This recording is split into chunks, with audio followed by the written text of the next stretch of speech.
Mister Kailasam, Raghupathi இன்னும் ஆபீஸ்க்கு வரலையா? கொஞ்சம் லேட்டா வருவான். ஓ, சஃபரிங் ஃப்ரம் ஃபீவரோ? No, suffering from wife. என்ன சொல்றீங்க? ஒன்னும் புரியலையே. அவன் ஒய்ஃபோட சித்தப்பா பொண்ணுக்கு பக்கத்துல ஆஸ்பத்திரியில குழந்தை பிறந்திருக்கான். அவன் சைக்கிள்ல காஃபி டிஃபன்லாம் எடுத்துட்டு வீட்டுக்கு ஆஸ்பத்திரிக்கு லோ லோ லோ லோன்னு ட்ரிப் அடிச்சுட்டு இருக்கான். சொன்னது யாரு? தர்ம பத்தினியாச்சே, தட்ட முடியுமா? ரகுபதியாவது ஒய்ஃபுக்கு பயப்படுறதாவது ரொம்ப ஆச்சரியமா இருக்கு. வாய முடியாது. இதெல்லாம் செஞ்ச ஒரு பயமா? ஒரு பரோபகாரம். பரோபகாரம், பரஸ்பரம், இப்படி புதுசா வார்த்தையெல்லாம் சொல்லுங்க. நானும் கல்யாணம் பண்ணவன் தானே, எனக்கு எல்லாம் தெரியும். ஒரு சமாச்சாரம் பாத்தீரா?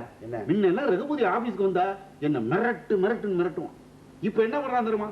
நேரா வர்றான், ஒரு சல்யூட் அடிக்கிறான், உள்ள போறான், வேலையை பாக்குறான். அந்த சாமையே போயிடுதே. ஓஹோ, அப்படின்னா இப்ப எல்லாம் ரகுபதியை பார்த்தா நீங்க பயப்படுறதே இல்ல. நானாவது ரகுபதிக்கு good morning. Good morning. Good morning. உங்களை பத்தி தான் பேசிட்டு இருந்தோம். என்ன பத்தி பேச்சு ஒண்ணுதான் ஏன் குறைச்சல்? ஏண்டா ஏன் ரொம்ப டல்லா இருக்க? சும்மா இருந்த சங்க ஊதி கருத்தானாங்கிற மாதிரி ஆனந்தமா ஒரு பேச்சுலர் லைஃப் லீட் பண்ணிட்டு இருந்தேன். எனக்கு ஒரு கல்யாணத்தை பண்ணி வச்சுட்டு உனக்கு பேச்சு வேற. உனக்கு என்னடா குறைச்சல்? கண்ணுக்கு லட்சணமா பொண்டாட்டி இருக்கா, அவ பேச்சு இருக்காது, அப்படியே பத்துண்டு வருது. ஒய்ஃப்னா எப்படிடா இருப்பா? இல்ல ஒய்ஃப்னா எப்படி இருப்பா? ஏன் சார், உங்களுக்கு தான் கல்யாணம் ஆகி இவ்வளவு வருஷம் ஆகுது, உங்க ஒய்ஃப் எப்படி? அவளை ஏன் இப்போ ஞாபகப்படுத்துறேன்? உங்ககிட்ட போய் கேட்டேன் பாருங்க. சாதாரணமா எனக்கு தெரிஞ்ச வரைக்கும் ஒய்ஃப்னா காலம்பரம் நம்ம வந்து உடனே சூடா ஒரு காப்பி வச்சு கொடுத்துட்டோம், அப்புறம் வாய்க்கு ருச்சியா ஒரு சமையல பண்ணி போட்டோம், சாயந்தரம் ஆபீஸ்ல இருந்து வரும்போது தலையில ஒரு பூ வச்சுன்னு ஒரு சிரிப்பு சிரிச்சு அதுலயே ஒரு புடவை நெக்லஸ் ஏதாவது வாங்கிப்பா. ஆனா எனக்கு ஒண்ணு வந்து வாச்சிருக்கே, சரியான சன்னியாசினி. அங்க உட்காராதே, இங்க உட்காராதே, எச்ச பண்ணாதே, சிகரெட் பிடிக்காத, அதை செய்யாத, இதை செய்யாது, அப்படியே ஜெயில போட்டா மாதிரி இருக்கு சார். ரகுபதி, கைதி கையில விளங்க மாட்டி ஏன்டா ஜெயில தள்ளுறோம்? அவன் திருந்தனுங்கிறதுக்காக, உன்ன மாதிரி பொறுப்பு இல்லாம லைஃப்ல திருந்தனுங்கிறதுக்காக தான் கால் கட்டுன்னு ஒண்ணு போட்டு கல்யாணங்கிற ஜெயில தள்ளுறாங்க. பாடுறா, வாழ்க்கையில ஒரு படி முன்னேற நாமும் நம்ம மாத்திக்கிறோம்டா. சின்ன வயசுல ரோட்ல தண்ணியை பார்த்தா அது நடக்கணும்னு தோணுது, பெரிய வேணும் ஒதுங்கி போறோம். ஏன்? மெச்சூரிட்டி. உனக்கு அந்த அளவு இன்னும் வந்து சேரல. ரகுபதி சார், உங்க ஒய்ஃப் எதை சொன்னா என்ன? பேசாம இந்த கதை வாங்க, அந்த கதை அப்படியே வெளியில விட்டுருங்க. No problem. வாய் முட்டு மாதிரியா? அவ யாருடைய நன்மைக்கு சொல்றா? யாருடைய நன்மைக்கு சொல்றா? இவன் நன்மை தானே. கேட்டா என்ன குடிமுடிக்கா போயிடும்? அதுவா அவர் சொல்றது? வாங்க வாங்க வாங்க வாங்க.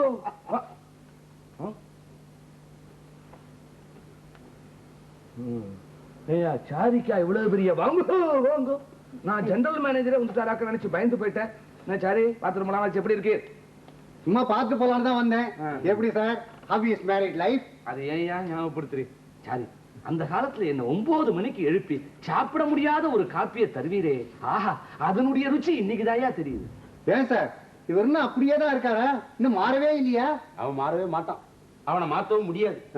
ரகுபதி, உன் ஒய்ஃப் ஒண்ணு ரொம்ப படுத்துறாங்கல்ல, பேசாம மூட்டை கட்டி பிறந்த வீட்டுக்கு அனுப்ப வேண்டியதானே. அறிவு கிட்டத்தனமா பேசுறேடா. நான் அப்படி செய்ய முடியுமா?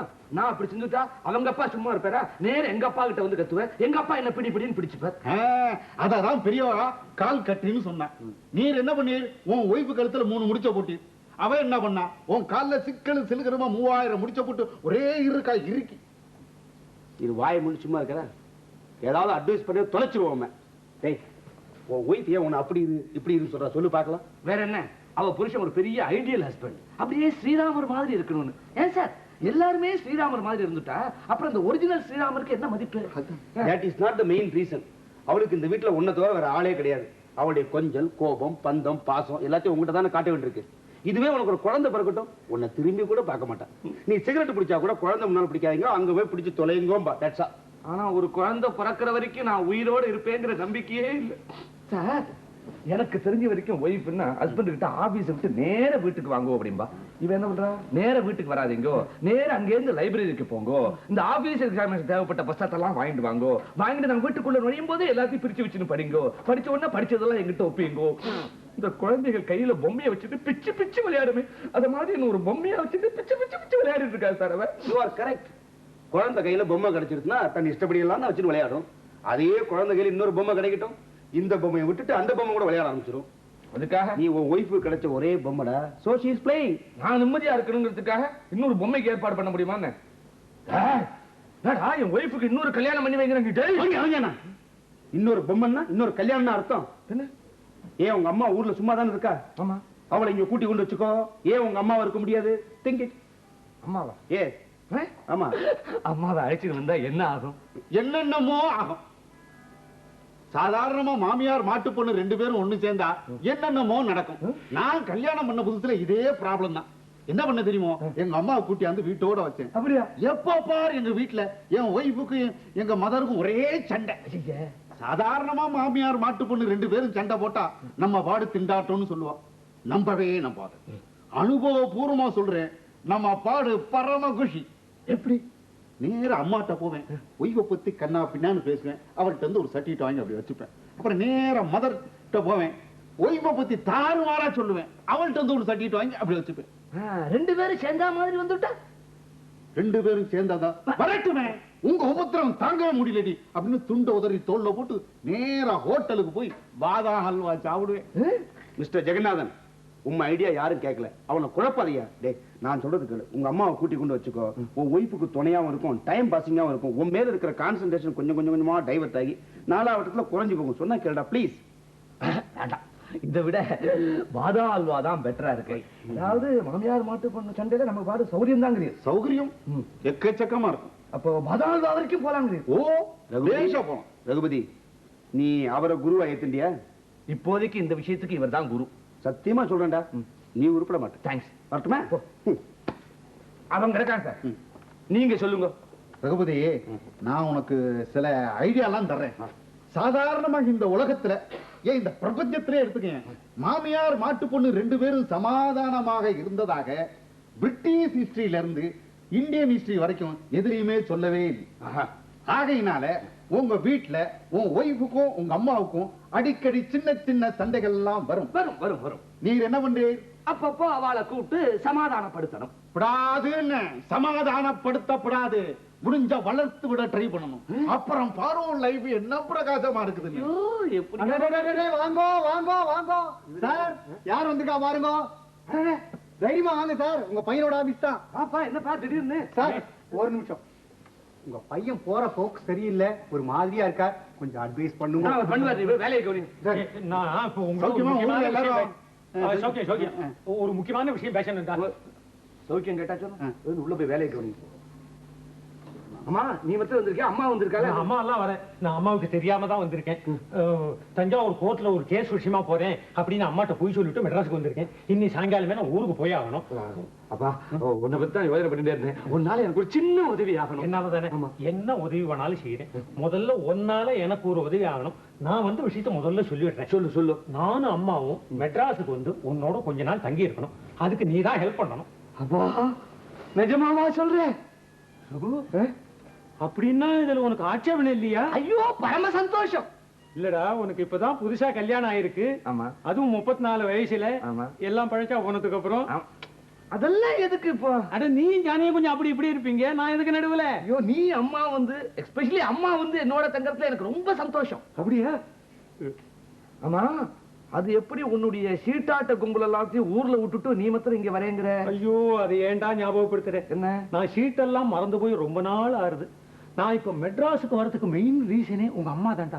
அவளுடைய தொந்தரவு தாங்க முடியல. அப்பா அப்பா, இப்பதான் நீ கொஞ்சம் கொஞ்சமா என் பக்கத்துல வர. என்ன விசேஷம்? அதான்டா, 8 பெண்களுக்கு கல்யாணம் ஆகிற வரையில் கோயில் குளம் எல்லாத்தையும் மறந்து விட்டு பெண்களோட கல்யாண விஷயத்திலேயே இன்வால்வ் ஆகியிருந்தா. அதுல அவ மறந்து போன இன்னொரு முக்கியமான விஷயம், அவங்க புருஷன் நான் தான். இப்போ பெண்களுக்கு எல்லாம் கல்யாணம் ஆகி அது இது தனியா லைஃப்ல செட்டில் ஆயிடுச்சு. அம்மாவுக்கு ஊர்ல வீட்டுல வேற வேலை வெட்டி ஒண்ணும் கிடையாது. அவ கையில நீ மாட்டிந்த. பொழுது விடிஞ்சு போது போனா என்ன சீட்டாட்டம், கண்ட தடிப்பசங்களை கூட்டு வச்சது என்ன அரட்டை அப்படின்னு உன்னை மாட்டு மாட்டுன்னு மாட்டுறா. கரெக்டா? இதெல்லாம் உனக்கு எப்படி தெரியுது? எல்லாம் எக்ஸ்பீரியன்ஸ் தான். எனக்கு கொஞ்சம் சீக்கிரம் வந்துடுத்து, உனக்கு கொஞ்சம் லேட்டா வந்திருக்கு, அவ்வளவுதான். ஆமாண்டா. இப்போ உங்க அம்மா இங்க வரான்னு வச்சுக்கோ. இங்க உன் ஒய்ஃப் இருக்கா. அடிக்கடி மாமியார் மாட்டு பொண்ணு சண்டை வரும். இந்த சண்டையில பழையபடி நான் கொஞ்சம் ஜாலியா இருக்கலாமே அப்படின்னு தான். அப்பா, கைய கொடு கைய கொடு. Great men think alike.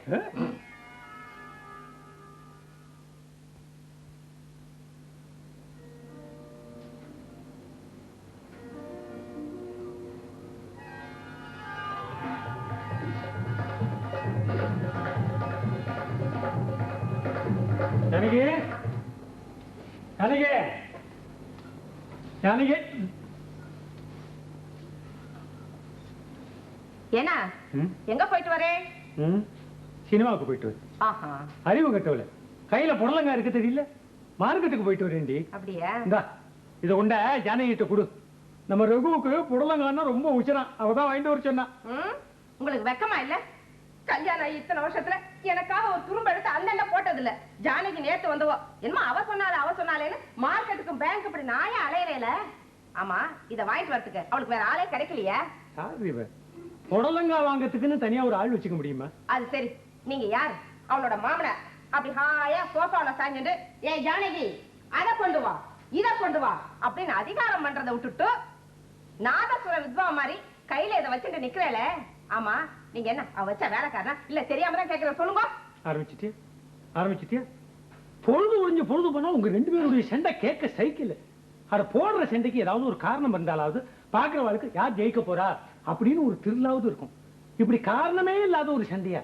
சே வர வர அந்த மாமியார் மாட்டு பொண்ணு சைக்காலிக்கே புரிய மாட்டேங்கிறது அழகு. ஆமா உன என்னையே குறை சொல்லுங்க. அவ பண்ற தப்புதான் உங்க கண்ணுக்கே தெரியாதே. நான் தானே என்ன மாட்டி விட்டேன். சரிதாண்டி, 4-2 8ங்கிறனே அவ 10ங்கிற. 2 பேரும் தப்பு. இல்ல நான் யாரை சப்போர்ட் பண்றது? நீதான் ஏதோ பெரியவளா லட்சணமா கொஞ்சம் விட்டு கொடுத்து போயேன். ஏன் அவதான் சின்னவளா லட்சணமா அடங்கி போனா என்ன குறைஞ்சா போயிடுவா? சரி உங்க சண்டையில என்ன இழுக்காதீங்க. அவ எது செய்தாலும் உனக்கு பிடிக்கல. அவளாவது சும்மா இருக்காளா? உனக்கு எது பிடிக்கலையோ அதைத்தான் செய்வேங்கிறா. நீ சமையல் பண்ணினா அவ உப்பு போடலைங்கிற, அவ சமையல் பண்ணினா நீ உப்பு ஜாஸ்திங்கிற. நேற்று ராத்திரி நீங்க 2 பேரும் சேர்ந்து சமையல் போல இருக்கு. அதான் பரங்கிக்காய் சாம்பார் சப்புன்னு இருந்தது, பால் பாயசம் உப்பு கரிச்சது. நம்மள மட்டன் தட்டுன்னு நினைச்சுட்டு தான் இங்க வர வச்சிருக்கா. இன்னைக்கு வரட்டும், அவளை நன்னா கேட்கறோம் பாருங்க. என்ன நினைச்சிருக்கா அவ மனசுல விஷயம்? இத போய் பிரமாதப்படுத்திக்கிண்டு. ஏனா அவ வர எல்லாம் உங்க பாஸ் தான். கையை கட்டின்னு போங்க. வந்துட்டா. எப்போ மார்க்கெட்ல இருந்து வந்தேன்? இப்பதாம்மா மார்க்கெட்ல நேரம் வந்துட்டு இருக்கேன். மங்களத்திட்டு ஒரு வார்த்தை கூட பேசல. இந்தா இத கொண்டு உள்ள வை. ஐயா என்னப்பா இது? நல்ல பிஞ்சு புடலங்காய் வாங்கிட்டு சொன்னா அப்படி பிஞ்சு போன புடலங்காய் வாங்கிட்டு என்னாச்சு? என்ன இருக்க?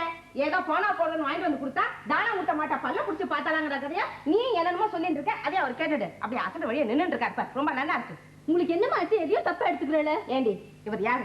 ஓ மாமனார். அவரை உட்காத்தி வச்சு அவருக்கு ஒத்தாசி சேர்ந்து விட்டுட்டு இப்படி அவரை வேலை வாங்குறியே, நோக்கு வெக்கமா இல்ல? வீட்டு காரியங்களை பார்த்தா கௌரவம் ஒன்னும் குறைஞ்சிடாது. ஆஹா அதுக்குதான் நோக்கு ஒரு ஆம்படையா இருக்கானே. ஓ ஆம்படையாருக்கு பிடிச்ச புடலங்காய் வாங்கிட்டு வர ஏன் ஆம்படையா இருந்தா கிடைச்சாரா? அப்படி இல்ல, அப்பா ஒண்ணு அனாவசியமா வேலை வாங்க மாட்டேன். அவர் தூங்கிட்டு இருக்காரு. அவர் மட்டும் எழுந்திருந்தாருன்னா அப்பாவுக்கு பதில் அவர் தான் மார்க்கெட்டுக்கு அனுப்பியிருப்பேன். ஆஹா மணி 7 ஆகுது. எரும மாடாட்ட உனக்கு என்ன தூக்க வேண்டி கிடக்கு? எழுதி அனுப்புறதானே? இந்த பாருங்க, என் புருஷனை யாரும் அனாவசியமா எரும மாடுன்னு சொல்ல வேண்டாம். சொல்ல வேண்டி நான் என்ன சொல்லுவேன்? ஏன்னா அந்த எரும மாட்டா 10 மாசம் சமந்து பெத்து இருக்கேன் தெரியுமா? சண்டை நிறுத்துக்கிறே. உங்க சண்டை போற போக்குல நம்ம ரகுவுக்கு கொம்பே முளைச்சுடும் போல இருக்கேன். பின் என்னப்பா, நேற்று ஒரு ஆபீஸ்ல எக்கச்சக்கமான வேலை, டயர்டா தூங்கிட்டு இருக்காரு. எழுப்ப வேண்டான்னு பார்த்தேன். இது தப்பா இல்ல? தப்பான்னு கேட்டா தப்புதான். 7 மணிக்கு மேல கும்பகர்ணம் மாதிரி தூங்குறது தப்புதான். அப்படியா? தூங்குறது தூங்காது அவர் இஷ்டம். அவரை பாதி தூக்கத்துல எழுப்புற உரிமை யாருக்கும் கிடையாது. அதை முதல்ல தெரிஞ்சுக்கோங்க. ஆஹா அப்படியா? பாத்துருவோண்டி. அது இன்னைக்கே பாத்துருவோம். அவன் எழுந்த உடனே நானே அவனை நேரில் கேட்கிறேன். உன்னை பெற்று படிக்க வச்சு ஆளாக்குன உடனே தூக்கத்துல இருந்து எழுப்ப கூட எனக்கு உரிமை இல்லைன்னு கேட்கிறேன். அவன் என்னென்ன கேட்டுன்னு போறான் அதை கேட்கிற அப்படியே உட்கார்ந்து இருக்கேன். நீங்க இன்னைக்கு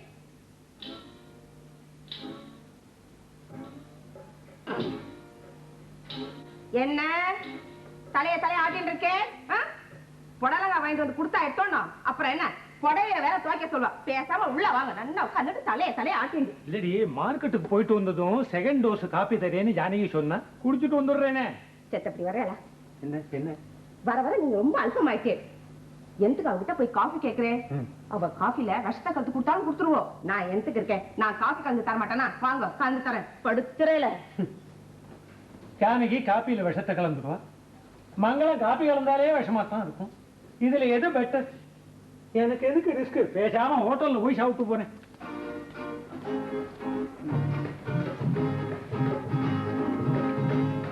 ஐயோ மணி 7 போறது.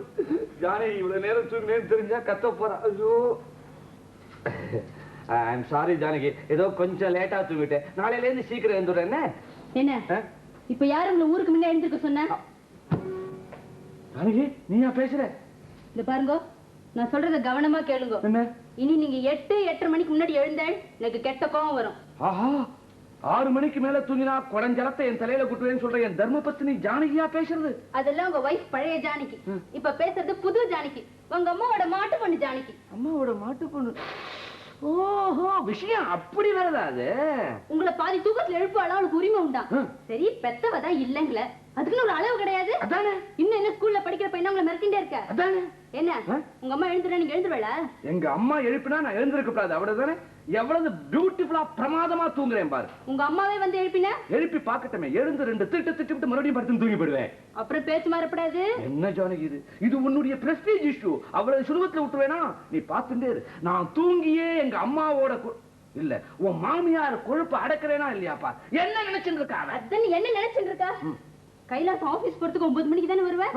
டெய்லி நீங்க 8:30 எழுந்துட்டா போறோம். நீ ஆசைப்பட்டா நான் 9 மணிக்கே எழுந்துக்கிறேனே. சரி, நீங்க உட்கார்ந்து பேப்பர் படிச்சுட்டு இருங்க, நான் போய் காபி கொண்டு வரேன். நீ காபி கொண்டு வா, நான் போய் பல்ல தேய்ச்சிட்டு வரேன். Bed coffee. ஜானகி வர, நான் காபி சாப்பிட்டா கூட திரும்பி படுத்துட்டா தூங்கி போயிடுவேன். ஆனா பல்ல தேய்ச்சுட்டா என்னுடைய தூங்கவே முடியாது. நான் என்ன பண்றது? ஐயோ, பரவாயில்ல, பெட் காபியே குடிங்க. பெட் சாப்பிடலாமே சாப்பிடலாமே. பாருங்க, சில விஷயங்கள்ல நீங்க நான் சொல்ற மாதிரி இருக்க போறேன். பெட் காபி என்ன, பெட் சாப்பாடே சாப்பிட்டாலும் நான் ஒண்ணும் சொல்ல மாட்டேன். ஓ, பெட் சாப்பாடு ட்ரை பண்ணலாம், தப்பு இல்ல தப்பு இல்ல தப்பு இல்ல.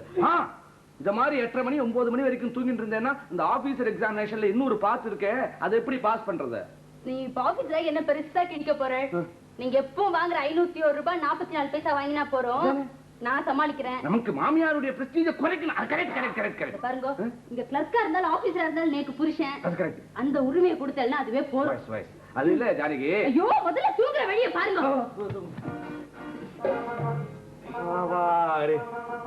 ஒரு வழியா அம்மாவை சமாளிச்சாச்சு. அதுக்கப்புறம் அம்மாவை ஏண்டா அம்மா, நீ எழுந்துட்டியா? இப்பதான் எழுந்தேன். உன்கிட்ட ஒரு முக்கியமான விஷயம் சொல்ல